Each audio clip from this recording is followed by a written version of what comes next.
एका मोटारसायकलवर बेकायदेशीर पार्किंग केल्याप्रकरणी लागलेला दंड, त्यानंतर तरुणाचा आत्मदहन आणि संसदेत झालेली तीव्र चर्चा. सरकारवर कष्टकरी आणि रोजंदारीवर जगणाऱ्या लोकांकडे दुर्लक्ष केल्याचा आरोप होतो आणि मग जनतेमध्ये इतका संताप उसळला की देशाच्या गृहमंत्र्यांना संसदेत भाऊक होत स्पष्टीकरण द्यावं लागलं.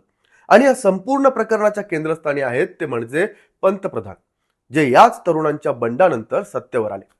9 जुलै रोजी दुपारी सुमारे 1:15च्या सुमारास 25 वर्षीय गणेश नेपाळी यांनी काठमांडूच्या त्रिपुरेश्वर परिसरातल्या एका सरकारी कार्यालयाबाहेर स्वतःच्या अंगावर पेट्रोल ओतून आत्मदहन केलं.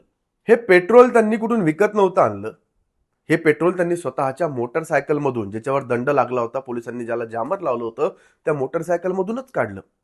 गणेश नेपाळी यांच्या आत्मदहनाला जबाबदार कोण? नेपाळमध्ये सध्या हा प्रश्न मोठ्या प्रमाणावर विचारला का जातोय? या घटनेच्या पार्श्वभूमीवर पंतप्रधान बालेन शाह यांच्यावरील टीकेची झोड का उठत आहे? आजच्या व्हिडिओमध्ये आपण जाणून घेणार आहोत. नमस्कार, मी अभिषेक गावंडे आणि तुम्ही पाहताय लेट्स अप मराठी. सर्वात पहिले जाणून घेऊयात या घटनेची पार्श्वभूमी. गणेश नेपाळी हे नेपाळमधील मुगू जिल्ह्यातल्या जमालधारा या गावचे रहिवासी. ते काठमांडूमध्ये काम करत होते. त्यांचा उदरनिर्वाह मोटरसायकलवर चालणाऱ्या राईड हेलिंग सेवेवर अवलंबून होता. भारतात जशी उबर बाईक सेवा आहे त्याच प्रकारच्या सेवेत ते चालक म्हणून तिथल्या नेपाळच्या काम करत होते. मोटरसायकल खरेदी करण्यासाठी त्यांनी गावातली स्वतःची जमीन गहाण ठेवून 3 लाख रुपयांचं कर्ज घेतलं. मोठ्या कष्टानं ते कर्जाचे हप्ते भरत होते. मात्र फक्त कर्जाच्या हप्त्यांमुळे त्यांनी हे टोकाचं पाऊल उचललं का? तर नाही. कुटुंबियांच्या म्हणण्यानुसार वारंवार होणाऱ्या दंडामुळे चालान, आपण ज्याला म्हणतो, ते प्रचंड मानसिक तणावाखाली आले. वृत्तांनुसार 27 जूनला गणेशांनी आपल्या पुतण्याला एक मेसेज पाठवला. त्यात त्यांनी लिहिलं की ते काही सामान घेण्यासाठी मोटरसायकल उभी करून गेले असताना पोलिसांनी त्यांच्याकडे लॉक अर्थात जामर लावलं. मोटरसायकल सोडवण्यासाठी त्यांना 1,000 रुपयांचा दंड भरावा लागला. सोबतच गणेशांनी रडतानाचे 2 इमोजीही पाठवले. कुटुंबियांचा आरोप आहे की काही वेळा त्यांनी एका दिवसात 2-2 वेळेस दंड भरावा लागत होता. 9 जुलैलाही असाच प्रकार घडला. स्थानिक माध्यमांच्या वृत्तानुसार गणेश यांनी पासपोर्ट विभागाच्या गेट क्रमांक 2 जवळ एका प्रवाशाला उतरवलं आणि पुढील राईडची वाट पाहण्यासाठी जवळच थांबले. त्याच वेळेस एका महिला पोलीस कर्मचाऱ्यानं त्यांना तिथून निघून जाण्यास सांगितलं. दोघांमध्ये वाद झाला. या वादात संबंधित पोलीस कर्मचाऱ्याचा मोबाईल कथितरित्या खराब झाला. त्यानंतर गणेश पासपोर्ट विभागाच्या गेट क्रमांक 3 जवळ जाऊन उभे राहिले. तेथे पोलिसांनी नो पार्किंगमध्ये वाहन उभे केल्याप्रकरणी त्यांच्यावर पुन्हा 1,000 रुपयांचा दंड ठोठावला. यावर गणेश म्हणाले की मी दंड भरणार नाही. मोटरसायकल जिथं न्यायची असेल तिथून ते घेऊन जा. यानंतर पोलिसांनी त्यांच्या मोटरसायकलच्या चाकाला लॉक जामर लावलं. त्यानंतर गणेशांनी त्याच मोटरसायकलमधून पेट्रोल काढलं आणि पासपोर्ट विभागाच्या कार्यालयाबाहेर स्वतःच्या अंगावर ओतून आत्मदहन केलं. पोलिसांनी त्यांना तातडीनं रुग्णालयात दाखल केलं. आपण ते व्हिज्युअल बघू शकता. मात्र त्यांच्या शरीराचा 55% अधिक भाग हा भाजला होता. या घटनेनंतर नेपाळमध्ये संतापाची लाट उसळली. मंत्रिमंडळातील 2 मंत्री रुग्णालयात गणेशांची भेट घेण्यासाठी गेले. पंतप्रधान कार्यालयाकडूनही मदतीचं आश्वासन देण्यात आलं. इतकंच काय तर डॉक्टरांनी परवानगी दिल्यास उपचारासाठी गणेशांना दिल्लीला नेण्यासाठी नागरी विमान वाहतूक विभागाचं एक विमान संपूर्ण रात्र सज्ज ठेवण्यात आलं. मात्र डॉक्टरांचे सर्व प्रयत्न अपयशी ठरले आणि गणेशांचा मृत्यू झाला. हा संपूर्ण प्रकार केवळ बेकायदेशीर पार्किंग, त्यावर झालेला दंड आणि आर्थिक अडचणीत सापडलेल्या एका तरुणानं नैराश्यातून आत्मदहन केल्याचं आहे का? तर याचे उत्तर नाहीये. नेपाळमध्ये सध्या घटनेवर सुरू असलेली चर्चा 3 महत्त्वाच्या मुद्द्यांवर केंद्रित आहे. पहिला मुद्दा म्हणजे गिग वर्कर्सच्या अडचणी आणि त्यावर प्रभावी धोरण तयार करण्यात आलेलं अपयश. दुसरा मुद्दा म्हणजे मनमानी पद्धतीने आकारला जाणारा दंड, जो प्रशासनाची असंवेदनशीलता आणि कठोर भूमिका अधोरेखित करतो. आणि तिसरा मुद्दा म्हणजे सरकार आणि राजकीय नेतृत्वाची जबाबदारी. आता या प्रत्येक मुद्द्याचा स्वतंत्रपणे विचार करूयात. सर्वप्रथम गिग इकॉनॉमी आणि त्यात काम करणाऱ्या कामगारांची परिस्थिती. गिग इकॉनॉमी म्हणजे काय? मुक्त बाजारपेठेवर आधारित रोजगार व्यवस्था. या व्यवस्थेत कंपन्या कामगारांना कायमस्वरूपी कर्मचारी न मानता स्वतंत्र कंत्राटी कामगार म्हणून काम देतात. त्यांच्यासोबत अल्पकालीन करार केला जातो. पारंपरिक नोकरीप्रमाणे निश्चित कामाचे तास किंवा मासिक पगाराची हमी तिथं नसते. जितकं काम कराल तितके पैसे मिळतात. या व्यवस्थेचे फायदे म्हणून कामाचे तास स्वतः ठरवण्याचं स्वातंत्र्य आणि लवचिकता सांगितली जाते. हेही खरं आहे की गिग इकॉनॉमीमुळे मोठ्या प्रमाणावर रोजगार निर्माण झालाय. मात्र स्वस्त मजूर उपलब्ध असल्यानं आणि धोरणांतील त्रुटींमुळे कंपन्यांना किमान वेतन, सशुल्क रजा, आरोग्य विमा आणि नोटीस कालावधीसारख्या पारंपरिक नोकरीतील सुविधा द्याव्या लागत नाहीत. भारतात जशी गिग इकॉनॉमी वेगानं वाढत आहे तशीच परिस्थिती नेपाळमध्येही आहे. गणेश नेपाळी हे परिवहन क्षेत्रातील गिग वर्कर होते. या क्षेत्रात पठाओ, इन ड्राईव्ह आणि टोटल नेपाळ हे प्रमुख प्लॅटफॉर्म आहेत. अनेक नेपाळी ब्लॉग्स आणि जाहिरातांनुसार या ॲप्सद्वारे दिवसाला 100 ते 3500 रुपयांपर्यंत कमाई होऊ शकते. मात्र किती तास काम करून किती उत्पन्न मिळेल याची कोणतीही हमी नाही, कारण किमान उत्पन्नाची कोणतीही तरतूद याच्यामध्ये नाहीये. दुसरी मोठी अडचण म्हणजे वाहनाची व्यवस्था. स्वतःची मोटरसायकल नसेल तर ती भाड्याने घ्यावी लागते आणि त्यासाठी दररोज भाडं द्यावं लागतं.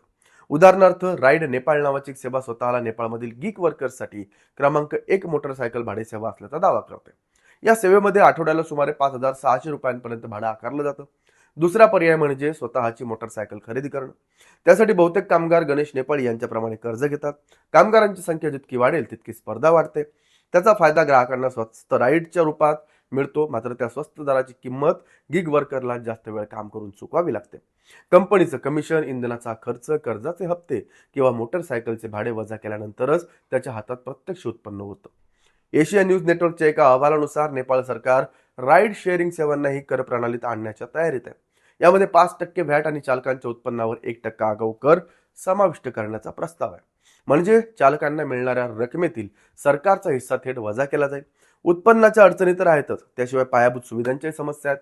उदाहरणार्थ प्रवाशांना घेण्यासाठी आणि सोडण्यासाठी निश्चित जागांचा अभाव, पार्किंगची कमतरता आणि त्यामुळे अनेकदा गिग वर्कर्सना मजबुरीनं तो नो पार्किंगमध्ये वाहन उभं करून राईडची वाट पाहावी लागते. परिणामी त्यांच्यावर वारंवार दंडाची कारवाई होते. गिग वर्कर्सच्या म्हणण्यानुसार अनेकदा त्यांना नाईलाजानं नो पार्किंगमध्ये वाहन उभं करून राईडची वाट पाहावी लागते आणि त्यावर मोठा दंडही भरावा लागतो. गणेश नेपाळी यांच्या बाबतीतही हे एकदा नाही तर अनेक वेळा घडलं. आता या प्रकरणातील दुसरा महत्त्वाचा मुद्दा म्हणजे पंतप्रधान बालेन शाह यांच्यावर उपस्थित होणारे प्रश्न. यासाठी एक अधिक जुनी घटना तुम्हाला समजून घ्यावी लागेल. 24 जानेवारी 2023 नेपाळमधील तरुण उद्योजक, नाव आहे प्रेम प्रसाद आचार्य, यांनी काठमांडूमध्ये संसद भवनाबाहेर आत्मदहन केलं. त्यांनी मागे एक चिठ्ठी ठेवली. त्यामध्ये त्यांनी लिहिलं होतं, जगण्यासाठी मी शक्य ते सर्व प्रयत्न केलेत पण काहीच उपयोग झाला नाही. त्या पत्रात त्यांनी सरकारी व्यवस्था, कर प्रणाली, बँका आणि बाजार नियमन याविषयी गंभीर नाराजी व्यक्त केली होती. इतकंच नव्हे तर त्यांनी अशी विनंती केली की जर कोणाला दया आली तर त्यांच्या पत्नीला कर्ज फेडण्यासाठी मदत करावी, अन्यथा तीही आपल्या 2 मुलींना मागे सोडून आत्महत्या करण्यास भाग पडेल. या घटनेनंतर नेपाळभर संतापाची लाट उसळली. त्याच काळात एका नेत्यानं केलेली सोशल मीडिया पोस्ट आता गणेश नेपाळी यांच्या आत्मदहनानंतर पुन्हा मोठ्या प्रमाणावर शेअर केली जात आहे. ही पोस्ट होती बालेंद्र शाह, म्हणजेच सध्याचे नेपाळचे पंतप्रधान आणि त्यावेळी काठमांडूचे महापौर यांची. त्या पोस्टमध्ये त्यांनी लिहिलं होतं की प्रेमप्रसाद आचार्य यांच्या आत्मदहनाला सरकार जबाबदार आहे. ही राज्यव्यवस्थेच्या अपयशाची घटना आहे. आचार्य यांच्या व्यवसायाला, त्यांच्या नैराश्याला, मदतीच्या हाकेला आणि त्यांना वाचवण्यात प्रत्येक प्रयत्नाला व्यवस्था अपयशी आहे. आचार्य यांना श्रद्धांजली वाहताना बालेंद्र शाह यांनी आणखी एक आश्वासन दिलं होतं. यापुढे कोणासोबतही अशी घटना घडू नये यासाठी काठमांडू महानगरपालिका आपल्या अधिकार क्षेत्रातील प्रत्येक विषयावर अत्यंत संवेदनशीलतेनं काम करेल. आता गणेश नेपाळी यांच्या मृत्यूनंतर लोक हीच पोस्ट पुन्हा शेअर करतायत आणि पंतप्रधान बालेन शाह यांना त्यांच्या आश्वासनांची आठवण करून देतात.